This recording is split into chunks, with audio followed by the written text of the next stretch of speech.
అందరికీ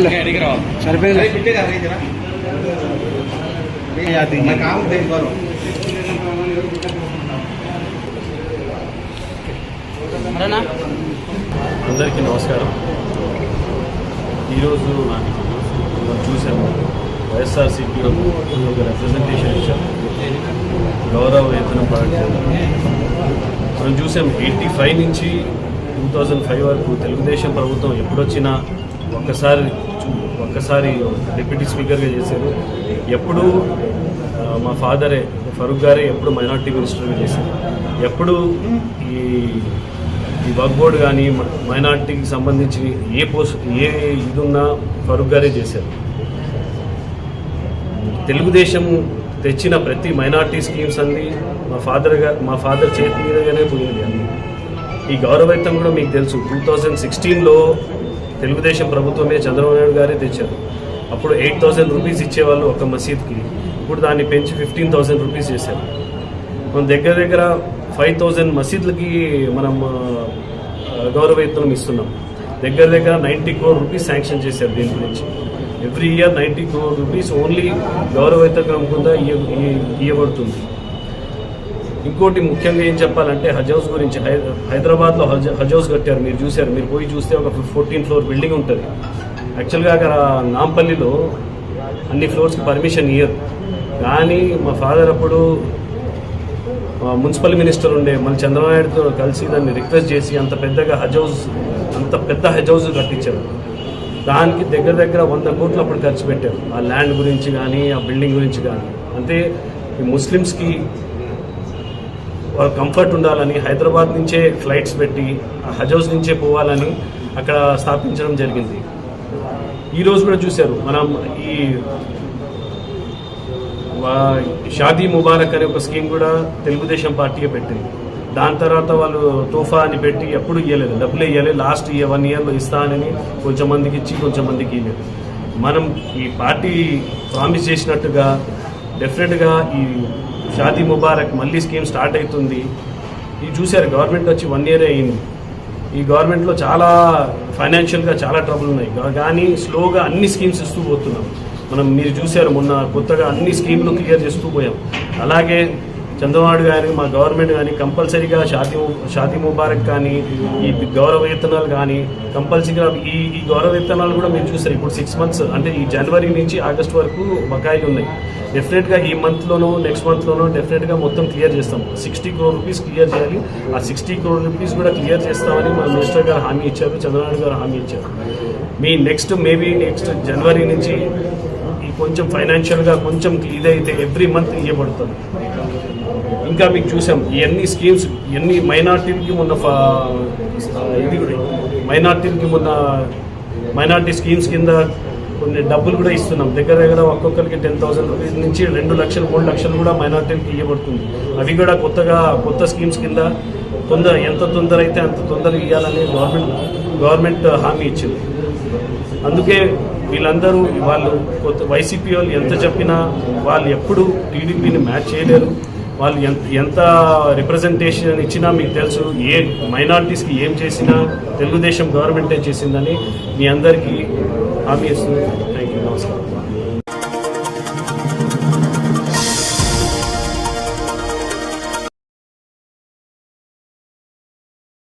నమస్కారాలు. ఈరోజు కొంతమంది నాయకులు, వైసీపీకి చెందిన కొంతమంది నాయకులు మౌజన్లకు ఇమాంలకు గౌరవ వేతనం ఇవ్వడం లేదు అని జాయింట్ కలెక్టర్ గారిని కలిసి వినతి పత్రం ఇచ్చారు. అసలు గౌరవ వేతనం అనేది ఎవరు తీసినారో వీళ్ళకు నాలెడ్జ్ ఉందా? గౌరవవేతనం అనేది మౌజన్లకు ఇమాములకు ఎవరు స్టార్ట్ చేసినారు ఈ స్కీమ్ అనేది వీళ్ళకి కొద్దిగైనా తెలివి ఉందా? ఈ స్కీమ్ స్టార్ట్ చేసింది గౌరవ ముఖ్యమంత్రి వర్యులు శ్రీ నారా చంద్రబాబు నాయుడు గారు, అలాగే మన గౌరవ మంత్రివర్యులు ఎన్ఎండి ఫారూక్ గారు. ఈ స్కీమ్ పెట్టడానికి ముఖ్య కారణము తెలుగుదేశం పార్టీ. వీళ్ళు గత 5 ఏళ్లలో ఒక్క రూపాయన ఏ మసీదుకైనా ఇచ్చినారా? ఏ మద్రసాకైనా ఇచ్చినారా? ఈరోజు వీళ్ళు పోయి రిప్రజెంటేషన్ ఇస్తున్నారు, మౌజన్లకు ఇమాంలకు గౌరవ వేతనం ఇవ్వడం లేదని. మీరు 2023-24లో పెట్టిన అప్పు గౌరవ వేతనం 6 నెలలది ఈ ప్రభుత్వం వచ్చి ఇచ్చింది. మీరు పెట్టిన బ్యాలెన్స్ గౌరవ వేతనాలు 6 నెలల గౌరవ వేతనాలు 37 కోట్ల రూపాయలు మన కూటమి ప్రభుత్వం వచ్చి ఇచ్చింది. ఇమాంలకు మౌజన్లకు 15,000 ప్రకారం ఒక్కొక్క మసీదు 15,000 ప్రకారము 5,000 మసీదులకు 6 నెలల గౌరవ వేతనము 37 కోట్ల రూపాయలు మీరు అప్పు పెడితే, వైసీపీ గవర్నమెంట్ అప్పు పెడితే, మన కూటమి ప్రభుత్వం, మన ముఖ్యమంత్రి వాళ్ళు చంద్రబాబు నాయుడు గారు, మన గౌరవ మంత్రివర్యులు ఫారూక్ గారు మొన్న డిసెంబర్లో బడ్జెట్ను అలాట్ చేసి ఇచ్చారు. ఇది మీ సంగతి. మీరు తెలియకుండా ఊరికే ఇష్టం వచ్చినట్లు రిప్రజెంటేషన్లు ఇస్తే మీవే బయటికి వస్తాయి. అలాగే మీ సీఎం గారు జగన్ గారు కడప హజ్ హౌస్ టీడీపీ ప్రభుత్వం నిర్మిస్తే మీరు చున్నం కూడా కొట్టలేదు.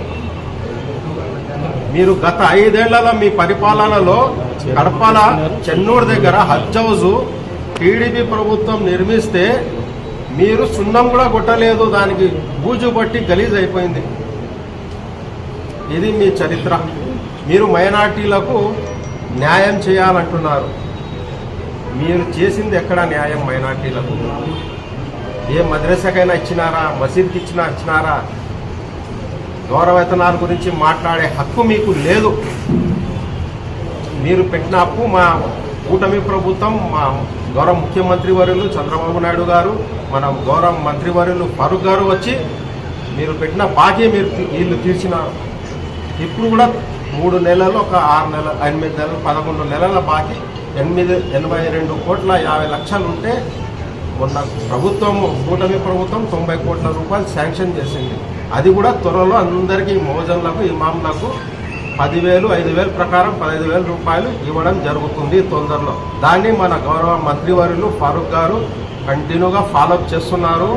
మీకన్నా ఎక్కువ ఇక్కడ అందరికీ తెలుసు, సీనియర్ మంత్రివర్యులు ఉన్నారు రాష్ట్రానికి. కాబట్టి మీకు తెలియకుండా అనవసరంగా తొందరపడి ఏదంటే అది మాట్లాడితే మైనార్టీలే మీకు తిరగబడతారు. గత ఎన్నికల్లో మైనార్టీలు మిమ్మల్ని కొడితే మీరు 14 సీట్లకు పడిపోయినారు, 11 సీట్లకు పడిపోయినారు. కాబట్టి దయచేసి మీరు కనుక్కొని మైనార్టీల గురించి ఏదైనా మేలు జరిగిందంటే అది తెలుగుదేశం ప్రభుత్వంలో నారా చంద్రబాబు నాయుడు గారి హయాంలో, మన మంత్రివర్యులు ఫారూక్ గారి హయాంలో మైనార్టీలకు న్యాయం జరిగింది తప్ప మీ వైసీపీ గవర్నమెంట్లో, మీ జగన్ హయాంలో ఏ న్యాయం జరగలేదు, జరగదు కూడా. కాబట్టి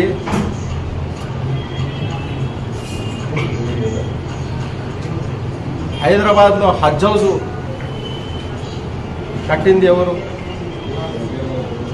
బొంబాయి నుంచి పోతుండే హజ్ యాత్రికులు మన ఉమ్మడి ఆంధ్రప్రదేశ్ వాళ్ళు, మన ఆంధ్ర హైదరాబాద్ నుంచి పోవాలని మన గౌరవ మంత్రివర్యులు ఫారూక్ గారు మైనార్టీల గురించి ఎన్టీ రామారావు గారితో మాట్లాడి, చంద్రబాబు నాయుడు గారితో మాట్లాడి అప్పుడు హజ్ హౌస్ నాంపల్లిలో ఏర్పాటు చేశారు. మన రాష్ట్ర హజ్ యాత్రికులకు హైదరాబాద్ నుంచే ఫ్లైట్ పోవడం ఏర్పాటు చేసినారు. మైనార్టీల గురించి మాట్లాడే అర్హత వైసీపీ నాయకులు కానీ, వైసీపీ లీడర్లకు కానీ లేదని ఈ సందర్భంగా తెలియజేస్తున్నాను. అలాగే రాబోయే కాలంలో కూడా ఏదైనా మైనార్టీలకు న్యాయం జరగాలంటే అది కూటమి ప్రభుత్వంలో చంద్రబాబు నాయుడు గారి నాయకత్వంలో, మన మంత్రి గారు ఫారూక్ గారి నాయకత్వంలోనే మైనార్టీలకు న్యాయం జరుగుతానని ఈ సందర్భంగా తెలియజేసుకుంటూ, ఇంకొకసారి మీరు ఈ గౌరవ వేతనాల గురించి కావాలంటే మా దగ్గరికి రండి, మేము డీటెయిల్స్ ఇస్తాం. తొందరలోనే వాళ్ళ గౌరవ వేతనాలు కూడా మన మంత్రివర్యులు ఫారూక్ గారు అందజేస్తారని ఈ సందర్భంగా తెలియజేసుకుంటూ, నాకు ఈ అవకాశం ఇచ్చిన మీకు అందరికీ ధన్యవాదాలు. నమస్కారం.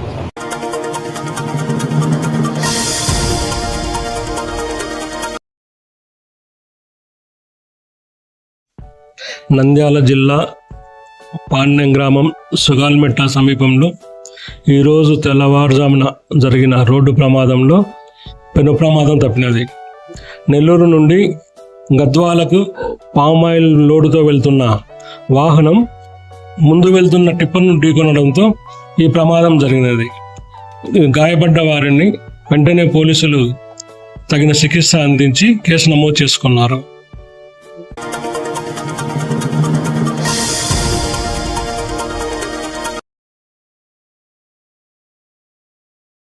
బనియానపల్లె మండలం కల్పూరు గ్రామం, నంద్యాల జిల్లా, ఆంధ్రప్రదేశ్, రాయలసీమ. జేకే బ్రహ్మానందాచార్య గారు స్వచ్ఛ భారత్ గురించి తెలియజేయండి, చెట్ల విశేషత గురించి తెలియజేయండి.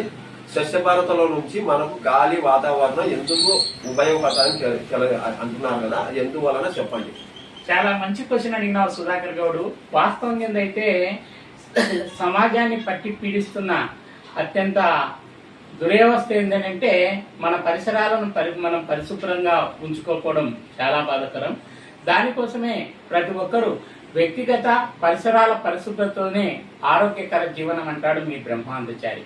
వాస్తవంగా మహాత్మా గాంధీ గ్రామ స్వరాజ్య స్థాపనలోనే స్వచ్ఛ భారత్ విశిష్టతను గురించి అందరికీ తెలియజేసినాడు.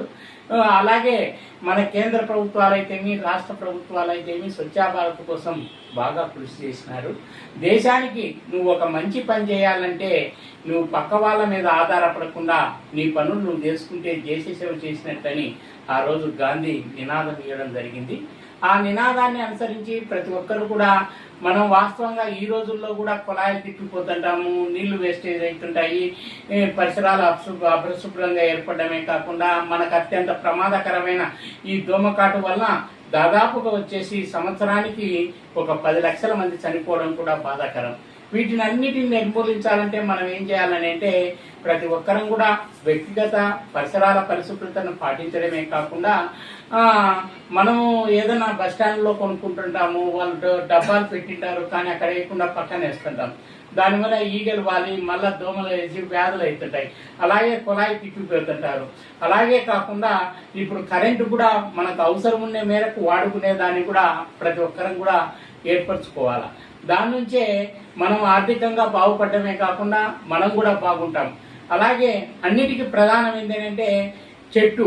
ఈ చెట్టు ఏంటంటే ప్రతి ఒక్కరిని కూడా ప్రతి విద్యావంతుడు తన బాధ్యతగా 10 చెట్లను నాటి సంరక్షించాలని మీ బ్రహ్మానందాచార్య అంటాడు. ఎందుకంటే చెట్టు మనకు మంచి గాలి ఇవ్వడమే కాకుండా మన చెడు గాలిని పీల్చుకోవడమే కాకుండా సగటున చెట్టు ఒక 35 మందికి మనకు జీవం పోస్తుంది. ఇటువంటి మంచి చెట్టును ప్రతి ఒక్కరు కూడా సంరక్షించాలని ఇంత మంచి క్వశ్చన్ అడిగిన సుధాకర్ గౌడ్కు, వీడియో తీసిన రాజుకు పేరున కృతజ్ఞత తెలియజేస్తున్నా. మీ అందరినీ అభిమానించే మీ బ్రహ్మానందాచార్య కృతజ్ఞత వందనాలతో.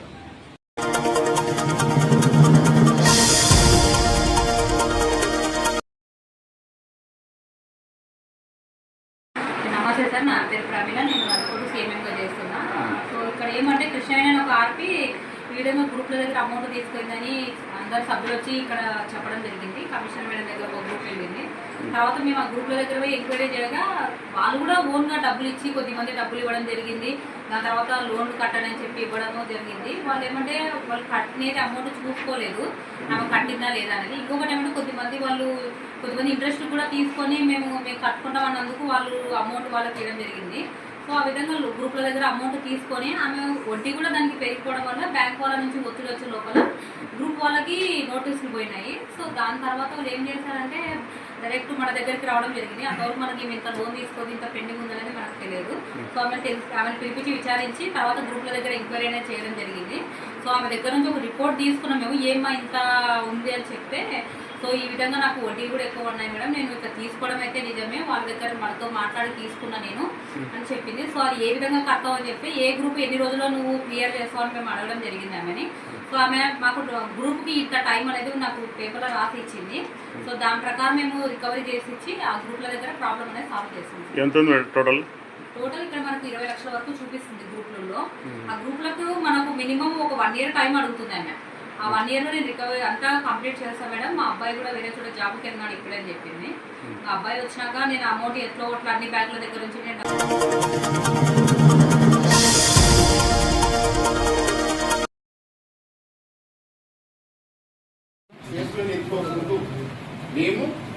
స్థాయికి ఎదగాల, drugs వాడుకోకూడదు, main important.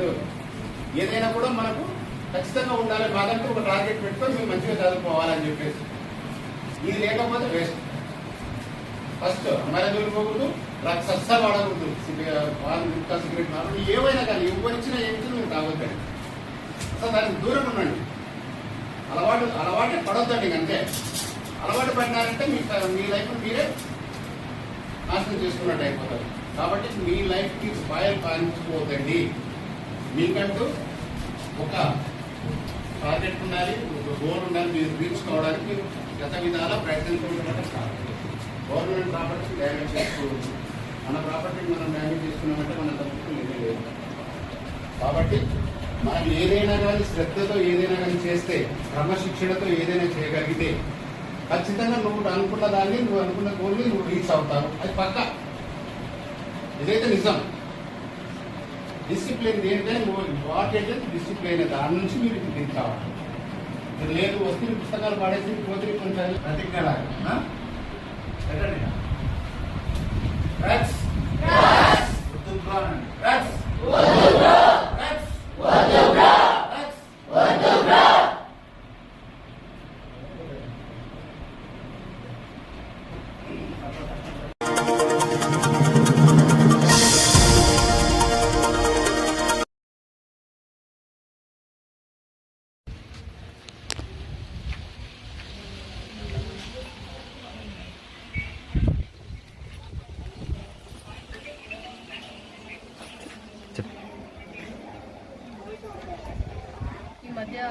Good morning అండి అందరికీ. వీళ్ళు ఆర్గానిక్ ఫార్మింగ్ అని చేస్తున్నారు. పిఎస్ బెదంచెర్ల బండిలో ప్రెగ్నెన్సీ ఉమెన్ వల్ల వీళ్ళు ఇక్కడ క్యాంపెయినింగ్ చేస్తున్నారు. దీని గురించి ప్రాఫిట్ ఏంటి, లాస్ ఏంటి అనేది ఇందాక అందరికి పేషెంట్స్ అందరినీ కూర్చోబెట్టి వివరించినారు మేడం గారు. అండ్ దీనివల్ల ఏంటంటే ఇప్పుడు ప్రెగ్నెన్సీ ఉమెన్స్ ఇప్పుడు చాలామంది ఐరన్ తీసుకోవాలి, కాల్షియం అనేది చాలా ఇంపార్టెంట్ కాబట్టి గవర్నమెంట్ నుంచి ట్యాబ్లెట్స్ అనేది ప్రొవైడ్ చేస్తున్నాము. ఇది అలా కాకుండా ఇప్పుడు మన ఆహారంలో కూడా కాల్షియం, ఐరన్ అనేది మనం చాలా ఇంపార్టెంట్, చాలా ప్రోటీన్స్ అనేవి కూడా చాలా ఇంపార్టెంట్గా తీసుకోవాలి. ఇప్పుడు బయట ఏం తీసుకున్నా కూడా కెమికల్ ఫార్మింగ్ బేస్గానే ఉంది. ఈ ఆర్గానిక్ ఫార్మింగ్ అనేది వీళ్ళు చేసి ఇది ఇంప్లిమెంట్ చేయాలి. ప్రతి ఒక్కరికి అవగాహన తీసుకుని రావాలి. లీఫీ వెజిటేబుల్, ప్రతి ఒక్కరికి లీఫీ వెజిటేబుల్ తీసుకోవడం వల్ల చాలా ఐరన్ వస్తుంది అని మాత్రమే తెలుస్తుంది. ఇది బనానాస్ తీసుకోవడం వల్ల ఐరన్, ప్రోటీన్ ఇవి మాత్రమే అని తెలుస్తుంది.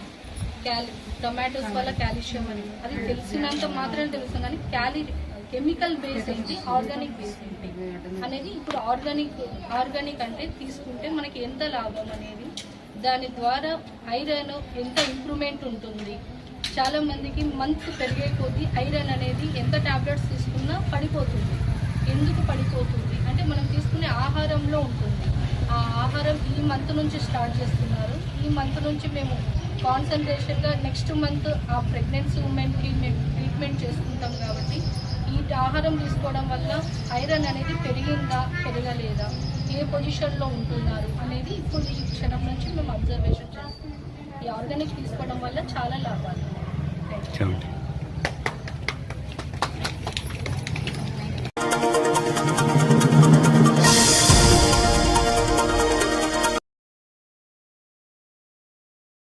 మళ్ళీ ఆయన పవన్ కళ్యాణ్ గారు ఆయన చెప్తా ఉంటాడు, ఏదో పెద్ద పెద్ద మాటలు చెప్తా ఉంటాడు, అట్లా ఇట్లా ఇది అది అని. ఆయన తేలిపోయింది దీంతో. తన డిపార్ట్మెంట్కి సంబంధించినటువంటి అటవీ అధికారులను, ఎస్సీ ఎస్టీ మైనార్టీలకు సంబంధించినటువంటి వారిని కొడితే కూడా దిక్కులేదు. కొన్ని చోట్ల పోలీసులను కొట్టడంలో కూడా దిక్కులేదు. ఇది ప్రభుత్వం నటన చేస్తూ ఉంది అంతే.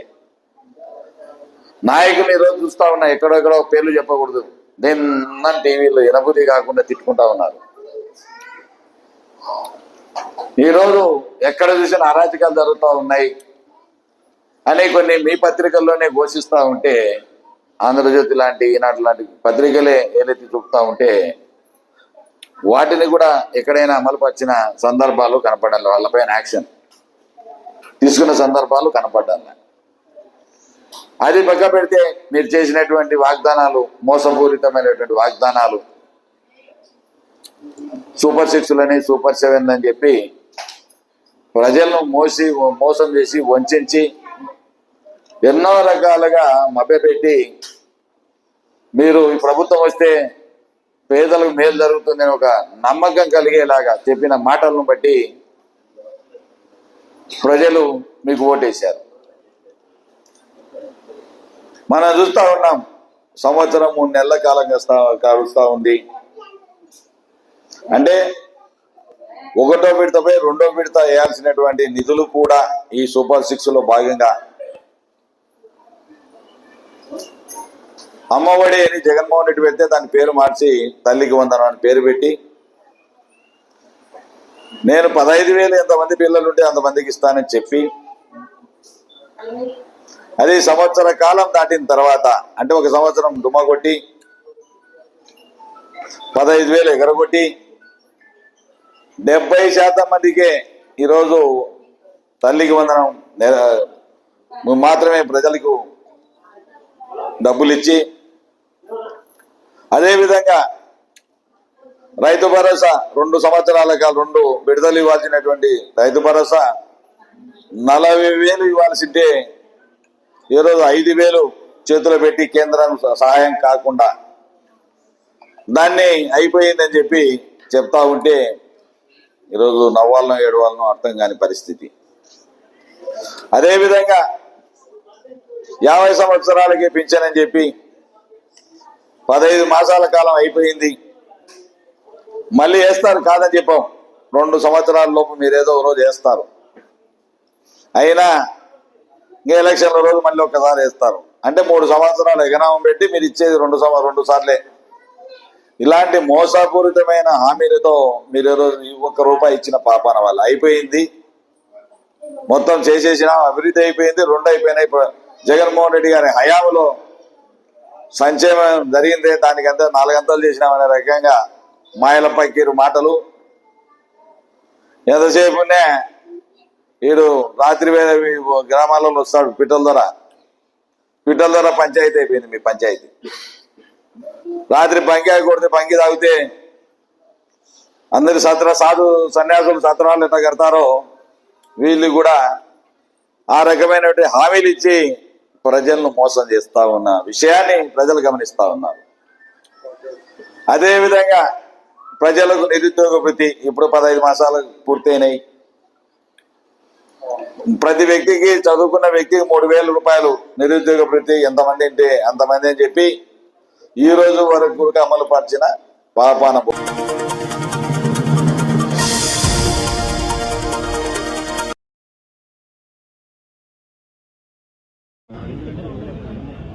ఈ కూటమి ప్రభుత్వం ఏ వర్గానికి న్యాయం చేసిన పాపన పోవట్లేదు. వాళ్ళు కేవలం దాచుకోవడం, దోచుకోవడం, దాచుకోవడం అది తప్ప వాళ్ళు ఏం చేసేది పరమ పవిత్రంగా భావించే ఇమాం మోదర్ల గౌరవ విత్తనాలు కూడా దాదాపు 11 నెలలుగా బాకీ అయ్యి ఈ రోజు వరకు కూడా వాళ్ళకి ఆ గౌరవ విత్తనం ఇవ్వడానికి కూడా వాళ్లకు మనసు రావడం లేదు. 10,000, 5,000 రూపాయలు వాళ్ళకి ఇచ్చే శాలరీ, దానికి కూడా వాళ్ళకి ఇవ్వడానికి ఇన్ని వాళ్ళకి ఇవ్వకుండా దీన్ని బట్టే వాళ్లకు ఈ కూటమి ప్రభుత్వానికి మైనార్టీల మీద ఎంత ప్రేమ ఉంది అనేదాన్ని వాళ్ళ మేనిఫెస్టోలో ఎన్నో చెప్తారు. ఆచరించిన పాపాన పోలి కింద 5,000 రూపాయలు ఇస్తాం. సంస్థానాలు ఈదిగా నిర్మాణం చేస్తాం.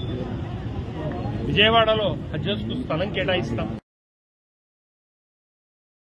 అది ఖానాకు దుల్హన్ పథకం కింద చాటిన మైనార్టీ సోదరులందరికీ పెన్షన్ ఇస్తాం.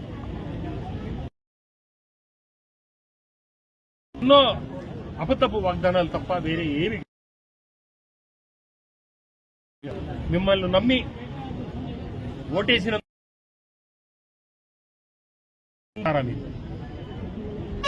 మైనార్టీ సోదరులు నమ్మారంటే ఎంతవరకైనా ఉంటారు. మీరు నమ్మకం ద్రోహం చెప్పేసి మీ ద్వారా నేను చెప్తా ఉన్నాను. కేవలం వేతనం ఇవ్వడానికి మీకు లేవా? ఇన్ని లక్షల కోట్ల రూపాయలు మీరు అప్పు చేస్తా పోతారా? ఏ రకంగా మీరు దోచుకుంటారు? మినిమం గౌరవ వేతనం కింది వాళ్లకు ఇవ్వడానికి అది కూడా మీకు చేతులు రాలేదంటే ఒక్క మసీదును మీరు డెవలప్ చేశారా? ఒక్క మసీదును ఏ ఒక్కదాన్ని కూడా మీరు డెవలప్మెంట్ చేయకుండా పోతా ఉన్నారు. పైపెచ్చు గుంటూరులో మసీదుకు ఉన్నటువంటి 213 ఎకరాల వక్బోర్డు స్థలాన్ని కాజేయడానికి ప్రయత్నం చేస్తారా? ఇది నిజం కాదా? అక్కడ గొడవ అయితే మళ్ళీ మడమ తిప్పి కాదు ఏపీఐసికి ఇవ్వట్లేదు అని చెప్పేసి లాంగ్ లీజ్కి ఇస్తాము, మళ్ళీ ఆలోచన చేస్తామని ఎనిక్కొచ్చిన విషయం నిజం కాదా? మైనార్టీ సోదరులు అన్ని గమనిస్తా ఉన్నారు. మీకు సరైన టైంలో సరైన గుణపాఠం చెబుతారు. మీ ద్వారా నేను ప్రభుత్వాన్ని అడిగేది ఏమంటే ఖచ్చితంగా ఇమాం మౌజన్లకి ఇవ్వవలసి వెంటనే రిలీజ్ చేసి వాళ్లకు చేయుతగా మీరు ఉండాల్సిన అవసరం ఉందని చెప్పేసి మీ ద్వారా నేను తెలుపుకుంటూ, మీరిగిన రిలీజ్ చేయకుంటే మా ఈ ఉద్యమాన్ని